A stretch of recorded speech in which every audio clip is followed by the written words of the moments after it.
Hi everyone, this is Chandan and welcome to Chandan logics. మన తెలుగు రాష్ట్రాల్లో government జాబ్స్కి ప్రిపేర్ అయ్యే ఆస్పిరెంట్స్ అందరికీ ఒక గుడ్ న్యూస్ అనమాట. అదేమిటంటే మన చందన్ లాజిక్స్ యాప్లో అన్ని కాంపిటేటివ్ ఎగ్జామినేషన్స్ దృష్టిలో పెట్టుకుని ఆన్లైన్ క్లాసెస్ స్టార్ట్ చేయడం జరిగింది.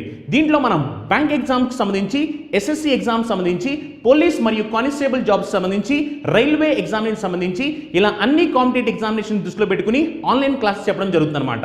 దీంట్లో మనం ప్రతి సబ్జెక్ట్ని చాలా క్లియర్గా డీటెయిల్గా డిస్కస్ చేయడం జరిగింది. అంటే సింపుల్గా మాట్లాడంటే రీసెంట్ ట్రెండ్కి తగ్గట్టు ఎలాంటి ప్యాటర్న్ ఆఫ్ క్వశ్చన్స్ వస్తున్నాయి, వాటిని మనం పక్కన వాళ్ళకన్నా యూనిక్గా స్మార్ట్గా ఎలా సాల్వ్ చేయాలి అనే దాన్ని ఫోకస్ చేస్తూ ప్రతి సబ్జెక్ట్ని చాలా క్లియర్గా డీటెయిల్గా డిస్కస్ చేయడం జరిగిందనమాట. సో మీలో ఎవరైనా ఇంట్రెస్టెడ్ క్యాండిడేట్స్ ఉంటే కనుక గూగుల్ ప్లే స్టోర్లోకి వెళ్ళి చందన్ లాజిక్స్ అని మన యాప్ ఉంటుంది, మన యాప్ని డౌన్లోడ్ చేసి మీరు కావాలనుకుంటే డెమో వీడియోస్ చూడొచ్చు. లేదు మీకు ఇంకేమైనా డౌట్స్ ఉన్నట్లయితే కనుక ఈ నెంబర్కి కాల్ చేస్తే వాళ్ళు మీకు కంప్లీట్ డీటెయిల్స్ చెప్తారు. Thank you, all the best. Hi everyone, welcome back to Chandan logics. ఈరోజు మనం జనవరి 22 కరెంట్ అఫైర్స్ డిస్కస్ చేయబోతున్నాము. అండ్ ఈ సెషన్లో ఫస్ట్ మనం డిస్క్రిప్టివ్ సెషన్స్ ఏవైతే ఉన్నాయో సో ఆ కాన్సెప్ట్స్ ప్రతిదాన్ని క్లియర్గా కవర్ చేసిన తర్వాత ఎండ్ ఆఫ్ ద సెషన్ మీకు ఆ కాన్సెప్ట్స్ బేస్ చేసుకుని ఒకసారి క్వశ్చన్స్ అనేది ఇస్తాను. ఈరోజు కూడా మీకు ఇంకా డౌట్ ఉన్నట్లయితే క్వశ్చన్స్కి సంబంధించి ఏ విధంగా అప్రోచ్ అవ్వాలి, క్వశ్చన్స్ అనేది ఇంకా మీకు వాటికి ఆన్సర్స్ తెలుసుకోవాలి అనుకుంటే ఫస్ట్ మీరు కాన్సెప్ట్స్ని క్లియర్గా వినండి. దాని తర్వాత మీకు ప్రతి క్వశ్చన్ యొక్క ఆన్సర్ అనేది మీ చేతుల్లోనే ఉంది. లైక్ మీరు ఏంటంటే ఒక మాక్ టెస్ట్లా కన్సిడర్ చేసుకున్నా కూడా ఆల్రెడీ రివైజ్ చేసిన కాన్సెప్ట్స్ని మళ్ళీ మీరు టెస్ట్ రాస్తున్నారు, అంతేగాని కొత్తగా నేను మీకైతే క్వశ్చన్స్ ఇవ్వడం లేదు కదా. సో ఒకసారి క్లియర్గా ప్రొసీజర్ ఫాలో అయిన తర్వాత ప్రాక్టీస్ క్వశ్చన్స్లో ఇంకా మీకు డౌట్స్ ఉన్నట్లయితే కమెంట్ సెక్షన్లో మెన్షన్ చేయండి. Will be here to clarify your doubts. And now before going to start our session, మీ కరెంట్ అఫైర్స్ యొక్క పీడిఎఫ్స్ డౌన్లోడ్ చేసుకోవాలి అనుకుంటే జాయిన్ త్రూ టెలిగ్రామ్ ఛానల్. మీకు అది ఎలా జాయిన్ అవ్వాలి, ఏ విధంగా యాక్సెస్ చేసుకోవాలనేది కూడా మీకు లింక్ అనేది డిస్క్రిప్షన్లో ప్రొవైడ్ చేస్తున్నాము. Once you go through the link and get access of current affair యొక్క పీడిఎఫ్స్. దెన్ ఫస్ట్ మనం కాన్సెప్ట్స్కి వెళ్ళినట్లయితే సైన్స్ అండ్ టెక్నాలజీతో కవర్ చేద్దాము. సో మనకి ఏంటంటే సైన్స్ అండ్ టెక్నాలజీ స్టార్ట్ చేసినట్లయితే రీసెంట్గా జాహ్నవి ధంగేటి అనే ఒక అమ్మాయి ఫస్ట్ ఇండియా ఒక సిగ్నిఫికెన్స్ వచ్చిందనమాట ఈ సైన్స్ అండ్ టెక్నాలజీ బేసిస్గా. సో దాంట్లో తను ఫస్ట్ ఇండియన్గా to complete the prestigious NASA program ఏదైతే ఉంటుందో ఆ పర్టికులర్ నాసా ప్రోగ్రామ్ కంప్లీట్ చేయడంలో ఫస్ట్ ఇండియన్గా మనకి జాహ్నవి గారు ప్లేస్ చేసుకోవడం జరిగింది. ఈవెన్ మీరు తన యొక్క ఇమేజ్ కూడా చూడొచ్చు ఇక్కడ. ఈవెన్ యూ కెన్ సీ యాక్చువల్గా she is a part of a carefully short listed group of 20 students around the world. So across the world నుండి 20 స్టూడెంట్స్ సెలెక్ట్ చేసినప్పుడు తను అందులో ఒక మెంబర్గా కూడా సెలెక్ట్ అయ్యారు. Is it clear? And significance ఏంటి కరెంట్ అఫైర్లో ఈరోజు మనకుంది ఏంటంటే తను ఫస్ట్ ఇండియన్గా ఈ నాసా ప్రోగ్రామ్ని ఫినిష్ చేయడంలో లైక్ తన సిగ్నిఫికెన్స్ అనేది వచ్చింది. దాని తర్వాత యాక్చువల్గా ఈవెన్ మనకి జాహ్నవి గారు young girl from Andhra Pradesh. A state నుండి మనకి తను యాక్చువల్గా ఆంధ్రప్రదేశ్ నుండి తను ఫస్ట్ పర్సన్గా she has completed the NASA's international air and space program IASP. Is it clear? Which is at the Kennedy Space Center in Alabama, US, making her first Indian to accomplish this feat. And even తన previous like తన యొక్క అచీవ్మెంట్స్కి వెళ్ళినా కూడా she is also has been a campus ambassador for many numerous organisations, even including STAR కూడా. STAR అంటే చాలామందికి full form తెలియకపోవచ్చు, ఒకసారి ఇక్కడ నోట్ చేసుకోండి. STAR stands for space technology and aeronautical rocketry and Indian private aerospace company అనమాట ఇది. Is it clear? So దీంట్లో కూడా తను యాక్చువల్గా చాలా వాటికి she is also headed these of the certain other ఇన్స్టిట్యూషన్స్లో కూడా. అండ్ ప్రస్తుతం మనకి కరెంట్ అఫైర్లో ఉంది ఏంటంటే సిగ్నిఫికెన్స్ వచ్చేసి క్వశ్చన్స్ కూడా అడుగుతారు. Who is the first Indian to complete NASA's programme? Answer వచ్చేసి ఏంటి మనకి జాహ్నవి గారు. Is it clear? Next and even తన అదర్ సిగ్నిఫికెన్సెస్కి అచీవ్మెంట్స్కి వెళ్ళినట్లయితే తను అదర్ చాలా మెనీ ఈవెంట్స్ కానీ వర్క్షాప్స్ కానీ చాలా లైక్ కాంపిటీషన్స్లో పార్టిసిపేట్ చేశారు. విచ్ ఈస్ ఆఫ్ నాసా కానివ్వండి, ఇస్రో, స్పేస్ ఏజెన్సీస్ ఏవైతే ఉంటాయో ఇలా వేరియస్ వర్క్షాప్స్లో కానివ్వండి లైక్ చాలా కాంపిటీషన్స్లో కూడా తను ఈవెంట్స్లో పార్టిసిపేట్ చేయడం జరిగింది. And she is also the member of international organisation of the aspiring astronauts. So she is actually young girl. తన ఏజ్లో ఇంత అచీవ్మెంట్స్ అనేది చేసుకోవడం like you can see that is a grateful thing, right? So మీరు ఎక్కడ consider చేయాల్సిన areas ఏంటి అంటే తన యొక్క అచీవ్మెంట్స్ అవనివ్వండి అండ్ ప్రస్తుతం కరెంట్ అఫైర్లో ఎందుకుంది, తను ఏ స్టేట్కి సంబంధించిన person. Is it clear? So this is all about SNT. Next government స్కీమ్స్లోకి వెళ్ళినట్లయితే రీసెంట్గా డిజిటల్ గవర్నమెంట్ మిషన్ అనేది స్టార్ట్ చేస్తుంది, రైట్? సో ఇక్కడ మనకి డిజిటల్ గవర్నమెంట్ మిషన్ అనేది మరి లాంచ్ చేసింది ఏ మినిస్ట్రీ, విచ్ మినిస్ట్రీ అనే క్వశ్చన్స్ వస్తుంటాయి, కాన్సన్ట్రేట్ చేయండి. ఇక్కడ మనకి డిజిటల్ గవర్నమెంట్ మిషన్ అనేది which is under the ministry of electronics and information technology.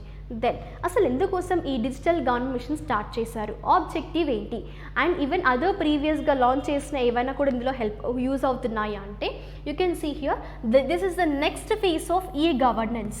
Even ఇక్కడ మీకు ఈ గవర్నెన్స్ అని వచ్చింది కాబట్టి మనం ఇంపార్టెంట్ డేస్లో కూడా డిస్కస్ చేసాము. లైక్ ఇండియాలో ఈ గవర్నెన్స్ డే అనేది ఏ రోజున సెలబ్రేట్ చేస్తారు అనేది ఈరోజు మీ యొక్క డిస్క్రిప్టివ్ క్వశ్చన్కి ఆన్సర్ చేయండి, బికాస్ ఆల్రెడీ మనం డిస్కస్ చేసాం. దెన్ మనం మూవింగ్ టు ద ఆబ్జెక్టివ్ ఏంటి అంటే లైక్ యూజెస్ ఏంటి మనకి ఈ యొక్క మిషన్ ద్వారా అంటే this digital government mission will be going to deliver the information and government services to the citizens. అంటే మరి ఏ విధంగా లైక్ వెయిట్ని యూజ్ చేసుకునే టెక్నాలజీస్ అంటే ఏఐ, ఆర్టిఫిషియల్ ఇంటెలిజెన్స్ అవనివ్వండి, మెషిన్ లెర్నింగ్ టెక్నిక్స్ అవనివ్వండి. సో ఇలా వేరియస్ సాఫ్ట్వేర్స్ లింక్ అయిన తర్వాత మనకి సిటిజన్స్కి గవర్నమెంట్ సర్వీసెస్ని అందించే విధంగా ఈ డిజిటల్ గవర్నమెంట్ మిషన్ని లాంచ్ చేయడం జరిగింది. Is it clear? And even this will be also a mission objective, major aim ఏంటి మనకి ఈ యొక్క మిషన్ అంటే this will reach the benefits to citizens even before they start enquiring about the scheme or a subsidiary. So ఇలా various వేస్లో artificial ఇంటెలిజెన్స్ని use చేస్తూ machine లెర్నింగ్ని use చేస్తూ government సర్వీసెస్ని సిటిజన్స్కి అందించే విధంగా ఈ డిజిటల్ గవర్నమెంట్ మిషన్ని స్టార్ట్ చేయడం జరిగింది. మరి ఇందులో మినిస్ట్రీ ఇంపార్టెంట్ రోల్ ప్లే చేసింది మనకి ministry of electronics and information technology. Is it clear? Next obituaries కాన్సెప్ట్కి వెళ్ళినట్లయితే వరల్డ్లోనే ఓల్డెస్ట్ లివింగ్ మ్యాన్ అనమాట. తనే మనకి ఇక్కడ వచ్చేసి సాటరినో దే లే ఫ్లాంటే అనే పర్సన్ రీసెంట్గా అట్ ద ఏజ్ ఆఫ్ 112 ఇయర్స్లో చనిపోవడం జరిగింది. ఈవెన్ తన యొక్క ఇమేజ్ కూడా మీరు ఇక్కడ చూడొచ్చు. యాక్చువల్గా తన ఒక రికార్డ్ని కూడా సృష్టించారు వరల్డ్లోనే ఓల్డెస్ట్ లివింగ్ పర్సన్గా. అది ఎప్పుడు తను యాక్చువల్గా సెప్టెంబర్ 2021లో తనకి ఈ రికార్డ్ అనేది వచ్చిందనమాట. హీ క్లెయిమ్డ్ అనమాట, విచ్ ఇస్ ఎగ్జాక్ట్లీ చూసుకున్నట్లయితే తను 112 ఇయర్స్ అండ్ 211 డేస్ ఎప్పుడైతే ఉన్నాయో తను ఆ రోజున రికార్డ్ని తీసుకోవడం జరిగింది. You can see here Guinness world record, అది కూడా oldest person living in the male category. Is it clear? And he was born in the year 1909. Is it clear? So even మీరు చూసుకున్నట్లయితే తను స్పెయిన్కి సంబంధించిన పర్సన్ అనమాట, స్పెయిన్ కంట్రీకి. Then moving to the concept Guinness world record holder అన్నాం కదా. So the person from Spain recently passed away. And మీరు ఇక్కడ డిఫరెన్షియేట్ చేయండి, తనకి యాక్చువల్గా గిన్నెస్ వరల్డ్ రికార్డ్ వచ్చింది 112 years of 211 days. Is it clear? Then కానీ తను చనిపోయింది ఎప్పుడు అంటే ఇప్పుడు రీసెంట్గా ఇంకా కొన్ని డేస్ అవుతాయి, లైక్ ఫిబ్రవరి 11th తన బర్త్ డేట్ కాబట్టి జస్ట్ కొన్ని డేస్లో తక్కువలో భాగంగా తను రీసెంట్గా చనిపోయారు. అంటే ఈవెన్ తను 113 ఇయర్స్ కూడా రీచ్ అయ్యేది, కానీ అందుకోసమే ఎగ్జాక్ట్ డేస్ కూడా గుర్తుపెట్టుకోండి. తను చనిపోయింది ఎప్పుడు అంటే 112 ఇయర్స్ 341 డేస్లో తను చనిపోవడం జరిగింది. Is it clear? ఒకవేళ మళ్ళీ కన్ఫ్యూజ్ చేయడానికి ఆప్షన్స్లో ఐదర్ 112 ఇయర్స్ 341 డేస్ ఇస్తుంటారు, and the other option will be 112 years and 211 days అనేది. 211 డేస్ అప్పుడు తనకి రికార్డ్ రావడం జరిగింది, తను చనిపోయింది 341 డేస్కి. Is it clear? So name కూడా చూసుకోండి. And the person belongs to the country called Spain. And person name ఏంటి మనకి ఇక్కడ? Saturno de la Fuente. Is it clear?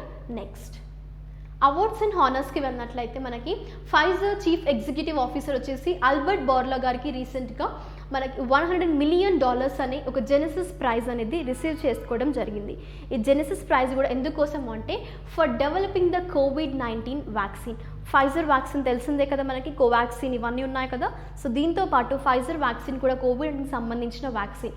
So ఈ వ్యాక్సిన్ డెవలప్ చేశారు అని మనకి ఫైజర్ CEO ఆల్బర్ట్ బోర్లా గారికి రీసెంట్గా $1 మిలియన్ అనేది జెనసిస్ ప్రైజ్గా ఇవ్వడం జరిగింది. Then moving to the first concept ఏంటి అంటే యాక్చువల్గా ఈ జెనసిస్ ప్రైజెస్ అనేవి ఏంటి, రైట్? ఇది యాన్యువల్ ప్రైజెస్ అనమాట. ఇది ఎవరికి ఇస్తుంటారు అంటే జూయిష్ పీపుల్కి, ఎవరైతే వాళ్ళ యొక్క సిగ్నిఫికెంట్ ప్రొఫెషనల్ సక్సెస్ అనేది రికగ్నిషన్ కూడా వెయిట్ బేసిస్లో అంటే areas like contributions towards humanity అవ్వనివ్వండి, and commitment to the Jewish values or else the state of Israel. Is it clear? It is widely referred as a Jewish Nobel Prize. ఏంటది Jewish Nobel Prize ని ఇక్కడ మనకి ఇది యాన్యువల్గా ఇస్తుంటారంటే every year, అదే మనకి ఇక్కడ genesis praise అనమాట. So ఈ ఇయర్ 2022లో జెనిసిస్ ప్రైజ్ తీసుకుంది ఎవరు యాక్చువల్గా, దట్ ఈస్ ఆల్బర్ట్ బోర్లా గారు. Is it clear? సో తను ఎవరు యాక్చువల్గా, the Pfizer CEO, the global pharmaceutical giant Pfizer in that is chairman and chief executive. So మనకి ఆల్బర్ట్ బోర్లా గారు రీసెంట్గా ఈ ప్రెస్టీజియస్ జెనిసిస్ ప్రైజ్ అది జూయిష్ యొక్క నోబెల్ ప్రైజ్గా రిఫర్ చేస్తారు. షార్ట్ టర్మ్స్ కూడా తెలుసుకోండి. And which is on January 19th of 2022. Then he has been awarded for his efforts in the leading development of COVID vaccination లో. And even మనకు తెలిసిందే this award even comes with the cash prize. మీకు హెడింగ్లోనే ఉంది కదా, $1 million amount, like that means cash prize కూడా ఈ genesis praise ద్వారా అందించబోతున్నారు. Is it clear? ఎప్పుడు కానీ తెలుసుకోండి, ఆ ప్రైజ్ గురించి తెలుసుకోవాలి, డీటెయిల్ ఇన్ఫర్మేషన్. దాని తర్వాత ఆ పర్సన్కి ఎందుకు ఇవ్వడం జరిగింది, తన కాంట్రిబ్యూషన్స్ ఏంటి, తన కాంట్రిబ్యూషన్స్ ఏంటి, ఇక్కడ ఎక్కువగా వరల్డ్ మొత్తం వరల్డ్ వైడ్గా సఫర్ అవుతుంది ఈ మన యొక్క కోవిడ్ వైరస్తో. ఈ వైరస్కి అగెనెస్ట్గా ఫైట్ చేయడానికే vaccination for immunisation purpose. So ఇందులో ఒక వ్యాక్సిన్ డెవలప్ చేసింది మనకి ఎవరది, Albert, that is Albert Bourla గారు. The vaccine is Pfizer, right? Then moving to banking current affairs. So ఇక్కడ మనకి RBI రీసెంట్గా డిజిటల్ పేమెంట్ ఇండెక్స్ ఫర్ సెప్టెంబర్ని అనౌన్స్ చేసింది. సో సెప్టెంబర్ 2021ని ఇప్పుడు అనౌన్స్ చేయడం ఏంటి అనుకుంటున్నారు, రైట్? సో ఫస్ట్ ఇక్కడ మీకు క్లారిటీ ఇస్తాను చూడండి. యాక్చువల్గా ఇక్కడ ఈ what is actually mean by మనకేంటంటే రీసెంట్గా చూసుకున్నట్లయితే డిజిటల్ పేమెంట్ ఇండెక్స్ ఏదైతే ఉందో DPI అనేది ఎప్పుడు కానీ RBI రిలీజ్ చేసేది మార్చ్ అండ్ సెప్టెంబర్ మంత్స్ ఉంటాయి కదా, వాటి యొక్క ఇండెక్స్ అనేది డిజిటల్ పేమెంట్ ఇండెక్స్ అనేది మనకి in the months of July ఇంకా జనవరిలో రిలీజ్ చేస్తారు. అంటే మార్చ్ది మనకి జూలైలో రిలీజ్ చేస్తే సెప్టెంబర్ది జనవరిలో రిలీజ్ చేస్తారు.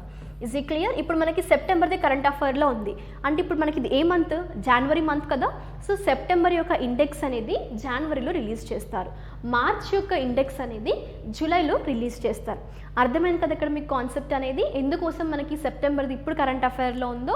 సో ఎప్పుడు కానీ RBI ఈ యొక్క డిజిటల్ పేమెంట్ ఇండెక్సెస్ని లైక్ ద మంత్స్ ఇలా రెస్పెక్టివ్ మంత్స్లో లైక్ మనకి రిలీజ్ చేయడం జరుగుతుంది. అండ్ ప్రస్తుతం మనకున్న కరెంట్ అఫైర్ వచ్చేసి ఈ డిజిటల్ పేమెంట్ సంబంధించింది కదా, అంటే కంపారిటివ్గా లైక్ పెరిగినాయా లేదంటే తగ్గాయా అన్నది ఈ రిపోర్ట్ ప్రకారం చూసుకున్నట్లయితే మనకి రిజర్వ్ బ్యాంక్ ఆఫ్ ఇండియా అనేది ఈ డిజిటల్ పేమెంట్ ఇండెక్స్ అనేది like deepening the payments to the digital modes. Even పాండమిక్లో కూడా ఎక్కువగా డిజిటలైజేషన్ వైపు మనం అడుగు వేయడం జరిగింది, right? So the step towards the digitalisation అవనివ్వచ్చు, లైక్ పేమెంట్ సిస్టమ్స్లో కూడా చాలా ఇంక్రిమెంట్ అయింది లైక్ డిజిటలైజేషన్లోనే. అండ్ ఈవెన్ ఇండియాలో కూడా ఇది ప్రీవియస్గా 304.6% అనేది ఇంక్రిమెంట్గా ఉంది. అంటే compare to previous actually it is 39.64% ఉండేది. ఎక్కడికి ఇంక్రీజ్ అయింది, 304.06కి సెప్టెంబర్ మంత్లో ఇంక్రీజ్ అవ్వడం జరిగింది. Is it clear? And also మనకి RBI ప్రకారం ఈ డిజిటల్ పేమెంట్ ఇండెక్స్ ఏదైతే ఉందో this will be continue to demonstrate the significant growth and adoption in deepening of a digital payment across the country.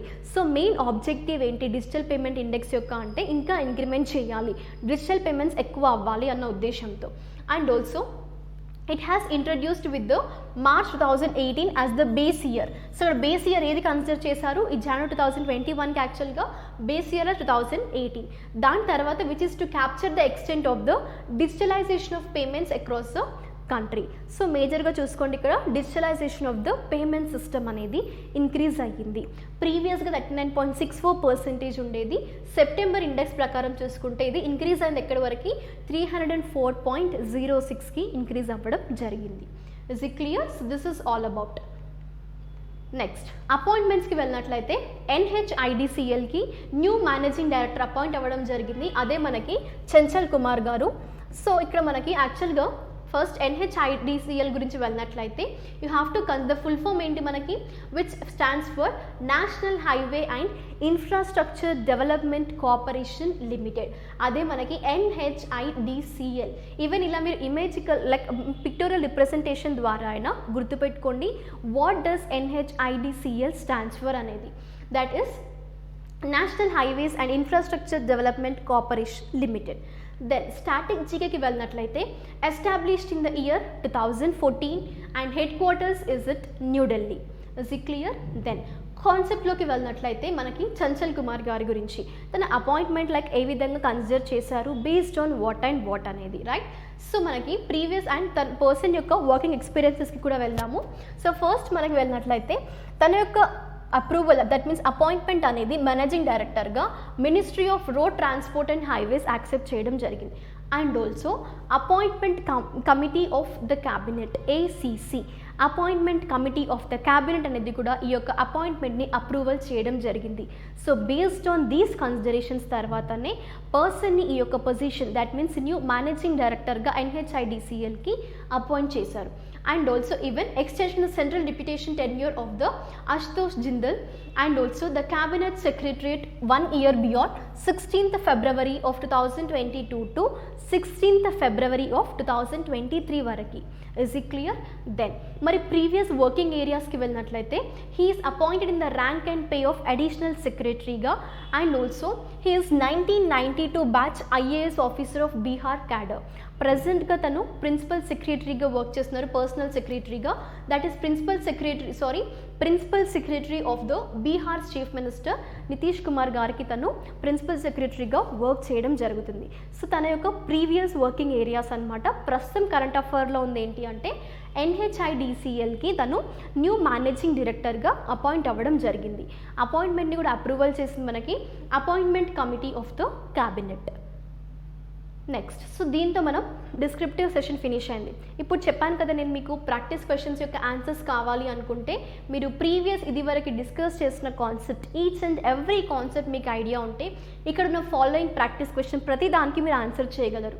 Suppose ఇక్కడ consider చేయండి, మనం ఇదివరకే discuss చేసాం జస్ట్ బిఫోర్ ద కాన్సెప్ట్ ఏంటది NHIDCLకి, రైట్? సో క్వశ్చన్ ఏంటి మనకి, నేమ్ ద పర్సన్. ఎప్పుడు కానీ నేను మీకు ఏం చెప్పాను, అపాయింట్మెంట్ డిస్కస్ చేస్తున్నాము అంటే పర్సన్ నేమ్ మీకు ఐడియా ఉండాలి అండ్ ఆర్గనైజేషన్ నేమ్.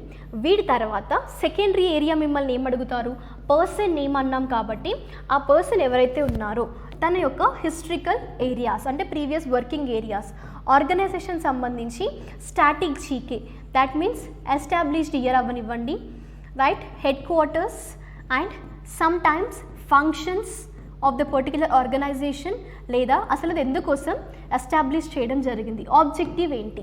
సో ఈ ఏరియాస్లో మనకి ఆర్గనైజేషన్స్ కవర్ అవుతాయి. And then moving to the concept here, national highways and infrastructure development and cooperation limited. Even మీరు కాన్సెప్ట్కి వెళ్ళినా కూడా ఆర్గనైజేషన్ యొక్క స్టాటిక్ జీకే మళ్ళీ రిపీట్ చేస్తున్నాను. 2014 head quarters is New Delhi. Then ఇప్పుడు మీరు ఆన్సర్స్ తెలుసుకోవాలి అనుకుంటే Baldev Prakash, వసుదేవన్ PN, Rajiv Ahuja are Chanchal Kumar. Just before the concept మీరు చూసారు కదా, ఎవరు మనకి అపాయింట్ అయింది, చంచల్ కుమార్ గారు. అంటే ఇక్కడ మీ యొక్క ఆన్సర్ ఏంటి, ఆప్షన్ డి. సో ఇదే విధంగా మీకు ప్రతి క్వశ్చన్కి ఆన్సర్స్ అనేవి డిస్క్రిప్టివ్ కాన్సెప్ట్స్లో ఉంటాయి. ద ప్రీవియస్ డే లేదా అదే రోజున డిస్కస్ చేసిన కాన్సెప్ట్స్ని మీకు క్వశ్చన్స్ ఇస్తున్నాము. మళ్ళీ క్వశ్చన్స్ ఎక్కడి నుండో ఇస్తున్నారు, ఈ కాన్సెప్ట్స్ ఏంటి, వాటి ఆన్సర్స్ ఏంటి అనే క్వశ్చన్స్ మీకు రైజ్ అవ్వకూడదు. మీరు క్లాసెస్ రెగ్యులర్గా ఫాలో అవుతే మీకు క్లాసెస్లోనే ఆన్సర్స్ ఉంటాయి ప్రతి క్వశ్చన్వి. రేర్గా మీకు 1 or 2 క్వశ్చన్స్వి న్యూ కాన్సెప్ట్స్వి ఇస్తుంటాము. లైక్ మీరు రెగ్యులర్గా ఫాలో అవుతున్నారా లేదా, ప్రతి క్వశ్చన్కి ఆన్సర్ చేయగలుగుతున్నారా లేదా, బియాండ్ ద కాన్సెప్ట్ కూడా మీరు లైక్ థింకింగ్ అవుట్ ఆఫ్ బాక్సా లేదా అనేది టెస్ట్ చేయడం కోసం మీకు కొన్నిసార్లు కొత్త క్వశ్చన్స్ని అంటే డిస్కస్ చేయని కాన్సెప్ట్స్ని మ్యాక్సిమం 2 to 3 క్వశ్చన్సే ఇస్తుంటాం కొత్తవి. బట్ మ్యాక్సిమం క్వశ్చన్స్ అయితే మీకు ప్రీవియస్లో డిస్కస్ చేసిన కాన్సెప్ట్స్ని మళ్ళీ క్వశ్చన్స్ రిపీట్ చేస్తుంటాం. Is it clear? Next, reserve bank of India అనేది DPI ఏదైతే ఉందో ప్రీవియస్గా మనకి ఎంత పర్సెంటేజ్ ఉండేది అండ్ సెప్టెంబర్లో మనకి 304.6 అనేది రైజ్ అయింది కాబట్టి ప్రీవియస్గా ఉన్న పర్సెంటేజ్ అడుగుతున్నారు. చెప్పాను కదా, న్యూమరికల్ ఏరియాస్ అనేవి చాలా important. Economic concepts, banking concepts, కొన్నిసార్లు ఈవెన్ ఎడిషన్స్ అడుగుతుంటారు ఇంపార్టెంట్ డేస్లో, రైట్? సో సమ్మిట్స్ అవనివ్వండి, ఇలా ఎడిషన్స్ కానివ్వండి. And you can concentrate here like banking and economic కాన్సెప్ట్స్లో మ్యాక్సిమం గన్ షాట్ ఏరియాస్ మీకు న్యూమరికల్ ఏరియాస్ నుండే వస్తుంటాయి. And then 25.54% or else 26.70%, 30.74%, 39.64%. So correct ఆన్సర్ని డిస్క్రిప్టివ్ కాన్సెప్ట్స్లో డిస్కస్ చేసాం, నేను మీకు హైలైట్ కూడా చేసి చెప్పడం జరిగింది. అందుకే రన్నింగ్ నోట్స్ తీసుకోమంటున్నాను. Is it clear? సో ఇలాంటివి వచ్చినప్పుడు మీరు జస్ట్ ఒకసారి రివైజ్ చేసుకొని the next within short span of time, మీకు ఎక్కువ టైం కూడా వేస్ట్ అవ్వదు, కన్ఫ్యూజన్ ఉండకుండా ఉండాలి అంటే మీ సెల్ఫ్ నోట్స్ అనేది చాలా ఇంపార్టెంట్. నెక్స్ట్ కాన్సెప్ట్కి వెళ్ళినట్లయితే మనకి ఆబిచరీస్ నుంచి అడుగుతుంటారు. Is it clear? సో ఆబిచరీస్లో person name, profession, achievements and ఇంకొక ఏరియా ఏంటి అంటే ఈ పర్సన్ యొక్క బ్యాక్గ్రౌండ్, అంటే పర్సన్ ఏ కంట్రీకి సంబంధించిన వారు, తన యొక్క అచీవ్మెంట్స్ అన్నాం కదా, అచీవ్మెంట్స్ బేస్ చేసుకొని కూడా అడుగుతుంటారు. ఇక్కడ ఏంటంటే సాటర్న్ గారు రీసెంట్గా చనిపోవడం జరిగింది at the age of 112 years and 341 డేస్లో, రైట్? తను ఈవెన్ గిన్నెస్ రికార్డ్ కూడా తన యొక్క అచీవ్మెంట్ అనమాట. కానీ మనం ఇక్కడ క్వశ్చన్ ఏంటి అంటే తను ఏ కంట్రీకి సంబంధించిన పర్సన్, ఎందుకంటే వరల్డ్లోనే ఓల్డెస్ట్ లివింగ్ పర్సన్గా ఉన్నారు. ఏ కేటగిరీలో? మనకి మేల్ కేటగిరీలో. సో అందుకోసమే తనకి ఈవెన్ గిన్నెస్ వరల్డ్ రికార్డ్లో కూడా ప్లేస్ అయ్యారు కాబట్టి ఆ పర్సన్ గురించి స్పెసిఫిక్గా క్వశ్చన్ అది ఇవ్వడం జరిగింది కంట్రీకి సంబంధించి. ఆప్షన్స్కి వెళ్ళినట్లయితే Italy, Spain, Switzerland or Finland. Next, who among the following is the winner of Genesis prize of 2022? మీకు ఇంకా అదర్ క్వశ్చన్ ఏంటి అంటే జెనెసిస్ ప్రైజ్ని what is the other name they will be referred as? Is it clear?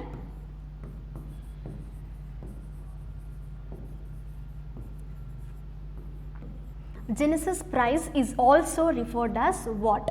Because already మనం discuss చేసాము descriptive కాన్సెప్ట్స్లో. ఒకసారి మీరు ప్యారలల్గా ఈ యొక్క క్వశ్చన్కి కూడా ఆన్సర్ చేయండి. జెనెసిస్ ప్రైజ్ అనేది also referred as what? And మనం ఆప్షన్స్కి వెళ్ళినట్లయితే రీసెంట్గా ఎవరు జెనెసిస్ ప్రైజ్ విన్ అయ్యారు అంటే Albert Bourla, Rabbi Lord or else Steven Spielberg or else Natan Sharansky. Even నేను మీకు క్లూ కూడా ఇస్తాను.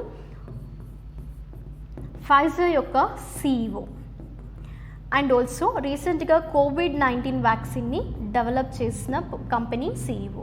Is it clear? ఇలా మీరు ఏంటంటే మ్యాక్సిమం ఆన్సర్ చేసినప్పుడు రన్నింగ్ నోట్స్ తీసుకుంటూ ఇలా క్లూస్ ఫామ్ చేసుకోవాలి. ఒక క్వశ్చన్ చూసినట్టే ఆన్సర్ ఒకటి మీరు ఆప్ట్ చేయడం కాదు, ఆన్సర్ని ఏ విధంగా అప్రోచ్ అవ్వాలి, ఇలా వేరియస్ హింట్స్ని ఫాలో అవుతూ మీరు ఆప్షన్స్ కూడా ఆప్ట్ చేసుకోవచ్చు. బికాస్ ఐదర్ ఒకవేళ మిమ్మల్ని ఇలాంటి ఏరియాస్ కాకుండా సపోజ్ పర్సన్ నేమ్ ఇస్తుంటారు కానీ తన యొక్క పొజిషన్ ఏంటి అంటే తను ఫైజర్ అనే ఒక కోవిడ్ వ్యాక్సిన్ డెవలప్ చేసిన కంపెనీకి CEO. ఈ విధంగా కూడా మీరు ఆన్సర్ చేయవచ్చు కదా. అందుకోసమే ఒక క్వశ్చన్ మీరు కవర్ చేస్తున్నారు అంటే ఆ కాన్సెప్ట్లో ఇంకా ఎన్ని విధాలుగా అడిగే ఛాన్సెస్ ఉన్నాయి క్వశ్చన్స్ అనేవి ఒకసారి మీరు రివైజ్ చేసుకోవాలి. దాని తర్వాత మీరు క్వశ్చన్ని క్లియర్గా చదివి అప్పుడు ఆన్సర్ చేయండి. Is it clear? So with this, we have done with our session. We will be meeting in our next session. Until then, stay tuned. Thank you everyone. Stay safe and stay home.